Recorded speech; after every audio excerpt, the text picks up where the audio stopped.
I want you to think about the last time you were in the middle of a jealous spiral. Your partner hasn't texted back, or they mention someone's name you don't recognize, or they came home a little later than expected. And your brain just went there. And now you're in it.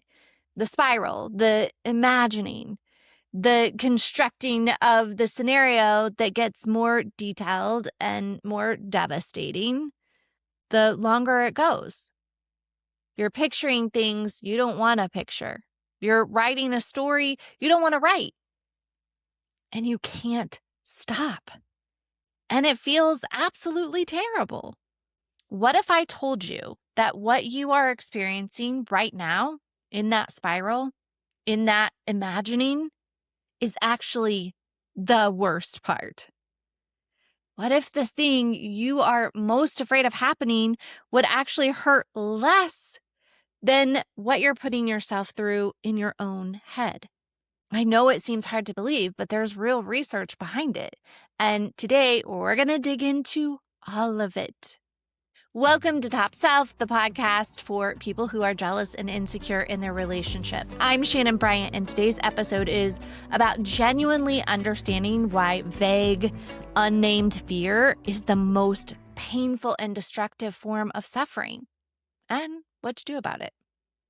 Let me paint a picture for you. And this isn't a pretty picture, okay? So don't spiral with me, but tell me if this sounds familiar. It's 10:30 at night, your partner is out. They said they'd be home at 9. You've texted twice, nothing. And your brain has now had 90 minutes to work with that information. And in those 90 minutes, you have imagined at least a dozen scenarios. You're imagining conversations they're having. You're imagining who they're with. You're imagining what it would feel like to find out the thing you're most afraid of is actually true. Here's what I want you to notice. None of that has happened. Not one bit of it. Your partner is probably stuck in traffic, or their phone died, or they got caught up in conversation and they couldn't hear. It's too loud to hear. The most boring, innocent explanation is statistically the most likely one. But you're not in a boring, innocent explanation. You're in the story, and the story feels completely real. Your chest is tight, your stomach hurts, you might be crying, you're definitely not okay. And all of this is happening in response to nothing. A delayed text, an empty driveway. I remember, my husband saying to me at one point, what do you think happens in the world? Like when I leave this house, do you think that I walk out into some X-rated fantasy land that's going on? And, we were kind of chuckling about it, but I kind of did. Like, yeah, I kind of, that's what I imagine when I'm in the spiral. That's what I think. I think every woman wants to talk to you. I think every chick at the grocery store is hot on your trail. We think that way. We think in these very absolutes, but in this whole full-on alternate world, that isn't really that way. But that suffering that you're experiencing in that spiral, that is the worst case. Not the thing that you're afraid might happen. The thing that is happening right now in your body, in your nervous system, in your relationship. That is the damage. That is the worst thing. You're not waiting for the bad thing to happen. You are already in it. Once you really understand what the spiral is actually costing you, it changes the whole thing. It changes the whole equation. The question stops being, how do I make sure the bad thing doesn't happen? And it becomes more of, how do I get out of the bad thing I'm already in, the spiral, the imagination, the story. I want to walk you through some research here. So there is a Harvard psychologist named Daniel Gilbert. He has spent decades studying how people predict their own emotional futures, how we think we're going to feel if something good happens, how we think we're going to feel if something bad happens. And his big finding, and this, like, write this down. His big finding is that we are consistently, dramatically wrong about both. And he calls it the impact bias. So here's what it means. We overestimate how good the good things will make us feel, and we overestimate how bad the bad things will make us feel. And I find this so interesting because it is true on both sides. The overestimating of how good the good things make us feel. So every year, my husband and I, we have, most years, we have a 4th of July party, and then we have a Christmas party or, Christmas get together. And for both those, mine is more the Christmas and his is the 4th of July party. And we both have these images of how we expect for it to go. I want the table to look like this, and this is how I want people to feel when they come in, and this is what I want to have happen. And I have this big like cocoa and fireplace and all that stuff. And usually it's just like chaos and things don't go at all the way that I planned. Same thing with 4th of July party. My husband, we have at our house, it's very similar to like a small town's fireworks show. It's a pretty big deal. And we invite quite a bit of people, and it's to music and the whole thing. And every single year, my husband will be like, oh, did that land? Like, did it do that at that time that I wanted? And I've gotten used to being like, yes, it was like perfect. Even if it isn't exactly perfect, but it is still perfect. Everyone enjoyed it. Nobody knows that that's how it's supposed to go. But we definitely overestimate how good we are going to feel about it when we're picturing it, when we're thinking about it in our heads. The same thing happens on the other end. We overestimate how bad the bad things will make us feel. And we overestimate how long both of those feelings will last. So when you're lying awake, imagining that your partner's cheating on you and picturing how completely destroyed you would be, you are almost certainly overestimating the actual damage. Not because it wouldn't hurt, it would hurt, of course. But human beings are far more resilient than we give ourselves credit for. And we consistently fail to account for that resilience when we're making predictions about our own emotional future. It's also what keeps us in relationships so long. Like, it's going to be horrible. Usually it's never as bad as what we think. Gilbert's research also looked at something called psychological immune system. This is our built-in human capacity to cope, adapt, reframe, and recover from hard things. And the finding is this: the psychological immune system only activates in response to real events. So a little bit different than our nervous system, right? We know our nervous system can kick off real or imagined events, which is what gets us into this spiral, which is what gets us here in the first place. But for this, it only activates in response to real events. It does not activate for imagined ones. So when something actually happens to you, a real loss, a real rejection, a real betrayal, your coping system kicks on. You call your best friend, you cry it out, you get angry, you make sense of it, you slowly and imperfectly start to process it and move through it. And your brain has something real to work with, and it starts doing the work. But when you're in a spiral, when the fear is vague and it's unresolved and you're just like turning it over and over in your mind, your psychological immune system has nothing to like grab onto. There's no real event to process. There's no concrete thing to adapt to. So it just doesn't activate and you stay in it, spinning with like no off ramp. And we just keep re-injuring ourselves, re-traumatizing ourselves with the story. This is why vague fear is the most painful kind. Not because the imagined scenario is necessarily worse than the real one, but because the imagined scenario gives you nowhere to go. It gives you all of the pain, but none of the tools that your brain would normally use to deal with pain. There's also research specifically on anticipatory anxiety, which is like a fancy term for fear of something that hasn't happened yet. And studies consistently show that the period of waiting and anticipating a painful event activates your stress response as strongly and sometimes more strongly than the event itself. I remember taking my son to get his like a wisdom tooth pulled.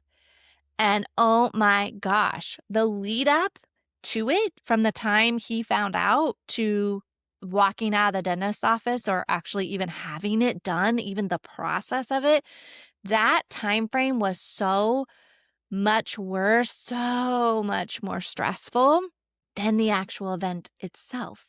So instead of, oh, I'm stressed as this is happening, 45 minutes maybe that it took total, versus the whole week and a half or 2 weeks leading up to it where he was just miserable, like fear and stories and how it's going to go and imagining ripping the tooth out. And I mean, the whole thing was horrible. And I can certainly remember many instances. I'm sure if you look even outside of jealousy, there are many instances where you're like, yeah, the lead up to it was so much worse. Your body is responding to the threat the same way it would respond to something real, that elevated heart rate, your cortisol flooding your system, your muscles are tense, your nervous system like lit up, fired that alarm, except there's no fire. Like, wait a second. Unlike actual stress, which usually has a beginning, a middle, and then an end, anticipatory anxiety can run indefinitely. Like you could continue to make up stories because there's nothing to resolve it. The threat doesn't ever go away. It just keeps looping. So what's really happening when you're in that jealous spiral, your body is experiencing the stress of a real event. Your nervous system doesn't know the difference between something that's happening and something that you're vividly imagining. It just responds to the signal. And that signal that it's sending is danger. And you stay in that stress response, sometimes for hours and days and weeks, without any relief that would come from an actual resolution.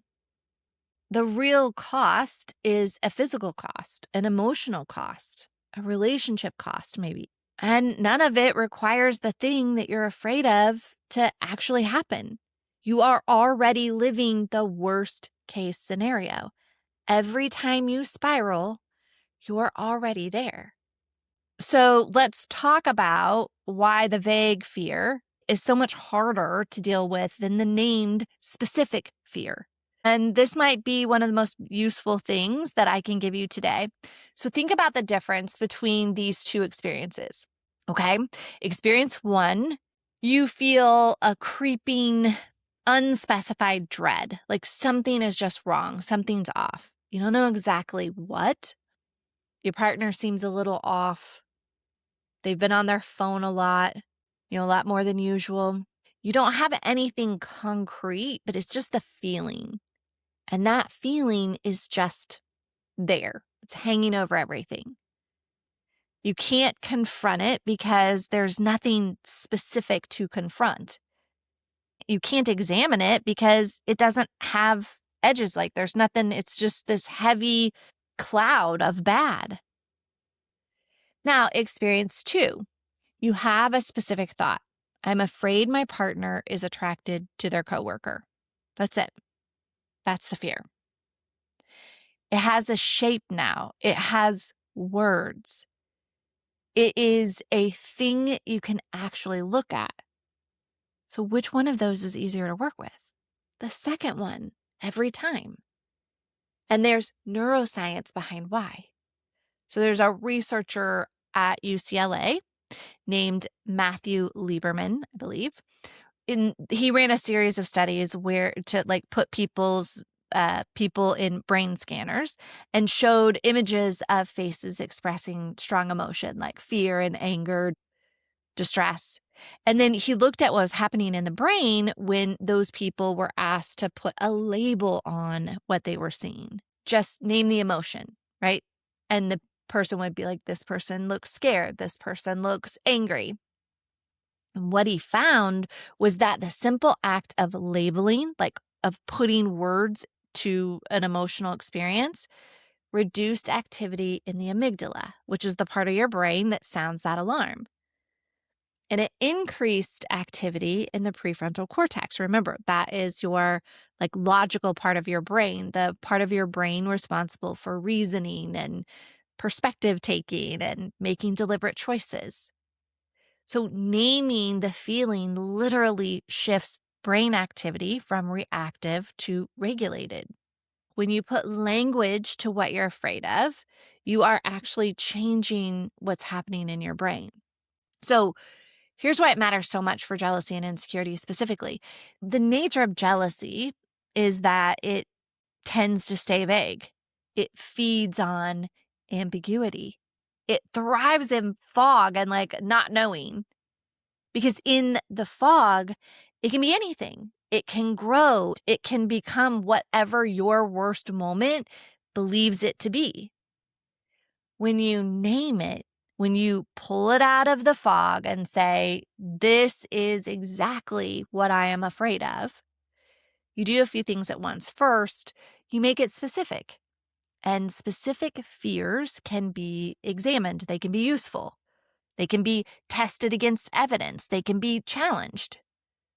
A fear that lives in fog and just lives in your head can't be challenged because there's no surface to it. There's nothing to it.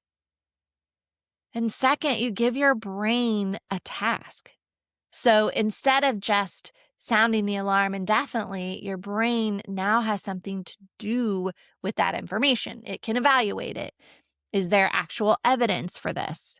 What are the other explanations? Remember, power of one, ONE, open to new explanations and evidence and examination. Like, how likely is this really? Your thinking brain comes online and can help you work through it. And then the third thing, and this one's maybe a bit more subtle, but it's important, you separate yourself from the fear. So when the fear is vague and sort of formless and just everywhere, it is you. Like you don't have the fear, you are afraid. When you name it, you can create a little bit of distance. You are a person who has this specific fear, which means you are not the fear itself. And that distance, even if it's small, gives you room to move. It gives you room to think. Now, naming the fear doesn't resolve it, but it does move it from like a unprocessable background dread to something specific that I'm aware of and I can work with. It starts to close the loop. So I want you to try something. Think about the fear that drives most of your jealousy spirals. Not a general, like, I'm afraid of losing them. Get really specific. What exactly are you afraid of happening? What exactly are you thinking or feeling? What exactly is the scenario that your brain keeps going back to? Like, what exactly are you afraid it means about you? Name it. Just say it out loud right now. Just like wherever you are, even if it sounds ridiculous, even if saying it makes you feel embarrassed or silly or dramatic, just name it. Notice what happens in your body when you do that. For most people, there's a small but very real shift, a little loosening, a little like a slight exhale, because your brain just for a moment has something to look at instead of something to just like run from that's just out there. And that's where we start. I say this all the time. When we run from our jealousy, when we have so much shame around it, it's really hard for us to look at it. Lean into it, name it. What is it? So think about, like, have you ever been through something really hard, like genuinely hard? A breakup, a loss, a failure, something that felt like, oh my gosh, this might actually break me. Like, I don't think I could handle anything else. But it didn't break you. You're here. You got through it. Not perfectly, not without scars. None of us do. But you got through it. Now I want you to think about the jealousy spiral that you've been in over the last month. The 2 a.m., like lying awake, wondering, checking the location for the 4th time. The replaying of a conversation looking for evidence of something you can't even name. You don't even know. You don't even know what you're looking for. The hours spent constructing worst case scenarios in your head. How much time have you spent there? How much sleep? How much peace? How much presence in your relationship, in your work, in your actual life have you lost? You know, it's interesting. Our brain can do so much comparison, but the one thing that it doesn't ever do is compare the cost of the fear against the cost of the thing that you're afraid of. It never says, like, okay, in the last 6 months, the spiral has taken roughly this much from you, this much sleep, this much joy, this much connection with your partner, this much mental real estate, and the thing that you're afraid of hasn't even happened yet. Is this trade-off working? It never asks that. And here's the comparison that actually matters. If the thing that you are afraid of actually happened, if the relationship actually ended, if the betrayal actually occurred, you would grieve. You would hurt badly. And then, because you are human with a resilient nervous system and people who love you, you would start to heal. It would have like an arc, right? It would have a beginning, a middle, and eventually, even if not quickly, even if not easily, a movement forward, an end. The spiral has no arc. The spiral has no end. The spiral is just for as long as you stay there, for as long as you stay in it. That's potentially years of your life. I know I spent years of my life in the spiral. So I'm not saying that infidelity or rejection or loss is no big deal. It's a big deal. I'm not minimizing that.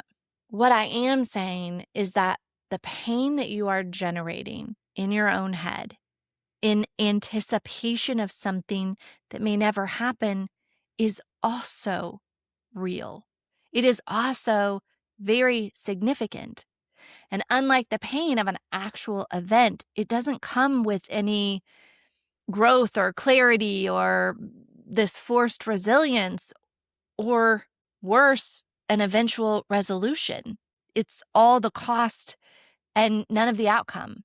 And most people who struggle with jealousy have never let themselves look at it that way, because looking at it then requires admitting that the fear itself, not just the thing that you're afraid of, the fear itself is doing the damage. And that means the fear is something that you have to take responsibility for addressing, not because it's your fault that you have it, but because it's your life and it's hurting you and something needs to change. You know, that's why that's saying the only thing to fear is fear itself. And that is true here.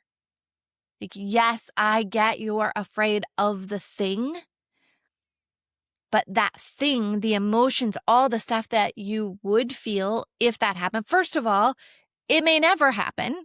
But even if it did, that feeling is uncomparable to the struggle that you're dealing with right now and how you're feeling right now.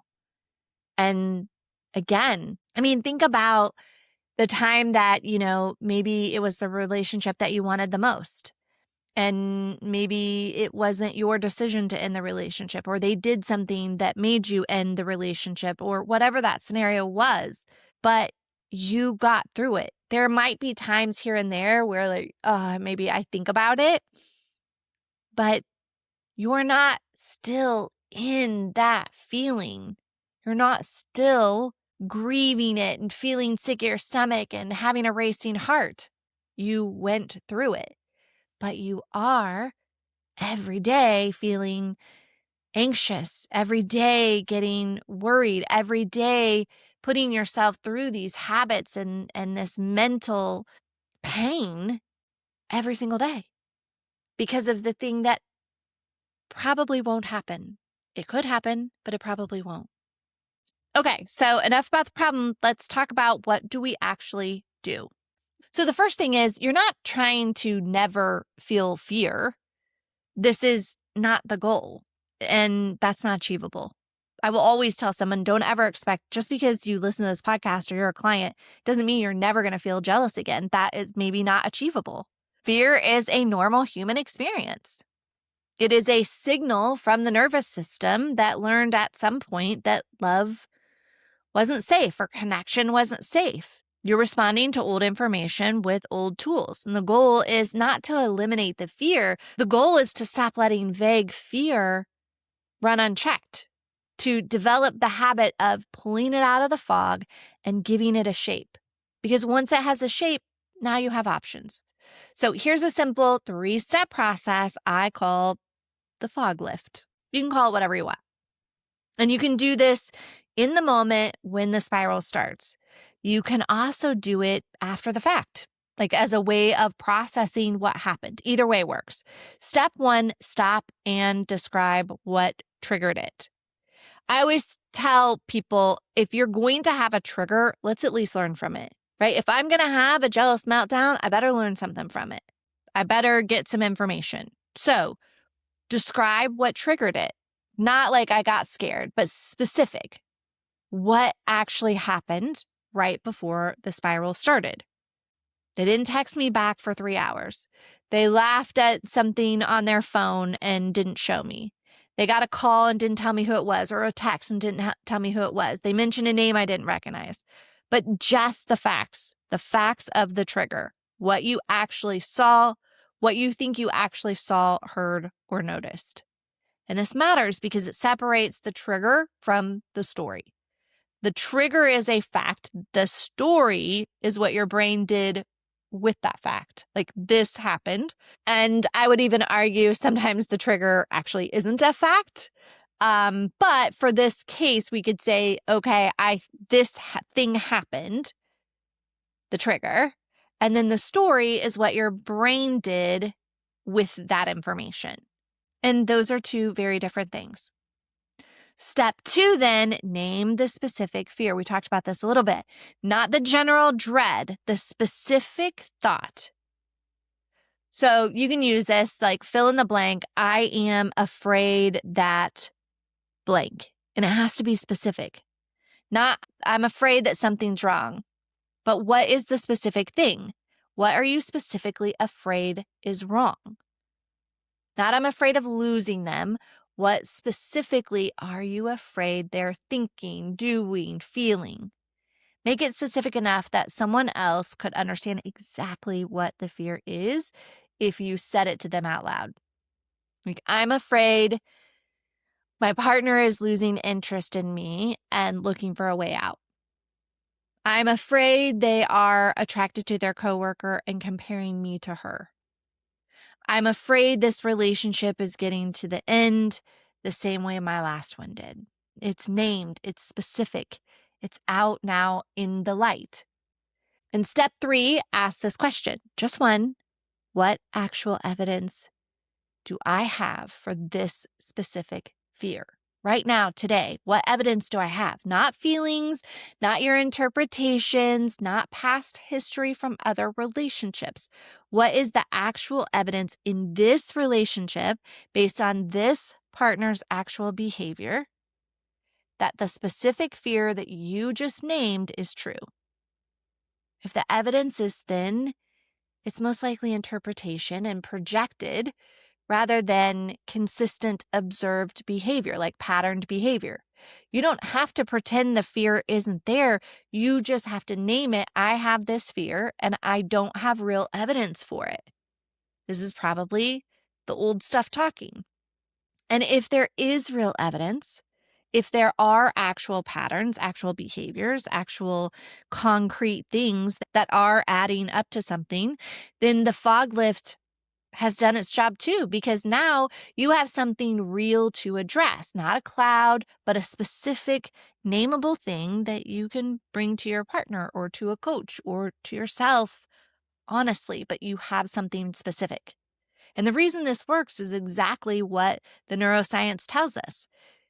You are moving the experience from the part of the brain that just sounds the alarm to the part of your brain that can actually think. You are giving your fear a shape that your mind can work with, and you're ending the loop. Not by resolving the underlying issue necessarily, that that maybe takes more work, but by refusing to let it stay in the fog where it does most of the damage. Now, one more thing that I want to add here. You might be going to do the fog lift and still feel afraid. You're going to name the fear, you're going to look at the evidence and still feel it in your body. And that's okay. That's completely normal. The goal is to not make the fear disappear. The goal is to stop the spiral, to break the loop that takes the small trigger and turns it into 2 hours of suffering, 2 days of suffering, 2 weeks. Naming it doesn't fix everything, but it gives you back a little bit more control. And when you're in a spiral, little control is everything. Until next time, take care and remember, you're not alone.